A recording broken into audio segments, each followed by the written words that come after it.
I'm Sam. That's Vahe. We are here before Game 2 of the World Series. The same day as Game 1 of the World Series. I saw a headline on ESPN.com that said Royals complete epic comeback, and I looked at it and thought, at best, that's the third best comeback they've had this postseason. This postseason, yes. and easily probably the fourth best in our minds after what happened last season, where this all started with the wild card game. I remember, and I don't know if you felt like this, but I remember what we were doing as it happened. We both just kind of shook our heads. I think you vaporized an entire story that you were about to send. Control, Alt, Delete. You hit that a couple times last night, didn't you? It's been my habit this postseason. Mercy. Yeah. But I remember feeling like this, and I think maybe you agree with this. You wouldn't expect it. You don't know that's going to happen. But if you're stunned by that, you haven't been following the Royals. Yeah, I mean, I would say that in order, for me anyway, I go Game 4 against Houston, right? And then I go Game 6 against Toronto. And then the one that one last night competes with, to me, is the game against David Price, where the Ben Zobrist ball drops. They apparently were reading David Price's changeups very well in that inning. I think this would be third, that one would be fourth, but for any other team in the postseason, it's like that game against Price would be the best comeback they could hope for. Absolutely, and look, the Price one was weird because I talk all the time about these little parallel universes. You use alternate reality, that's your catchphrase, but someplace else that ball didn't drop, and who knows what happened, but it did open up a whole string of things that allowed them to say, well, we were making adjustments anyway. Yeah. I don't know, I mean, does Lorenzo Cain go to right and Hosmer to left after that? Maybe that all happens, but anyway, so you never know what you're going to get here, I guess, is really our stance, and with that, that's a good transition into tonight's starting pitcher for the Royals. Right.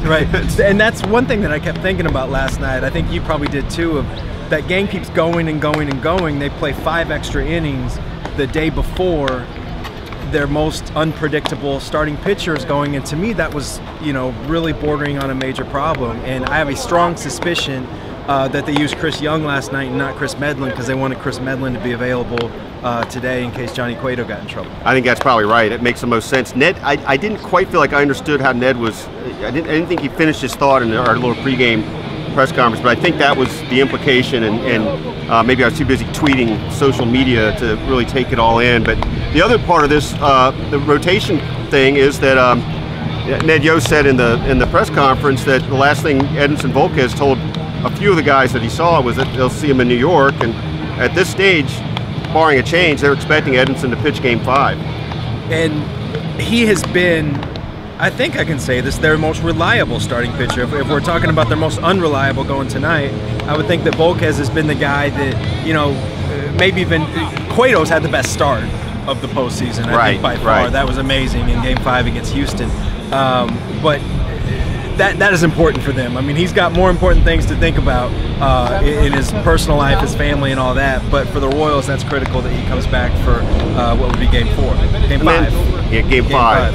And then just one last thought for now, and then we'll leave you. I find myself a little overwhelmed by all these deaths of parents in the last couple of months. I mean, it's since August 9th when Mike Moustakas' mother, Connie, died, then only really about a month ago when Chris Young's father, Charles, died, and then last night, a number of people in the clubhouse last night, including Ned Yost, never seen anything like it, and I don't know what it all means. It's very hard to understand it, other than you saw some hugs among players in there that are different than just we won a game. Yeah, and I mean, again, we're talking about things much more important than baseball, but I've always thought, and I think you have too, that this group for the last really at least 3 years has been super close. I think one of the biggest misperceptions that I think fans have is that those guys are always really close, that it's a team and they always love each other, and that's just not the case. But this group is. And I think they were close before all that, and I'm sure it's only making them closer. Yeah,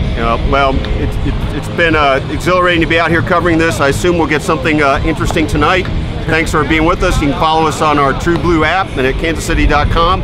And now I'm going to turn it back to Sam because he's the host. Oh, is that right? Yeah. All right. Well, you already said everything. Yeah, I know. Our taglines. But all right, we've had fun. Thanks for watching. Thanks.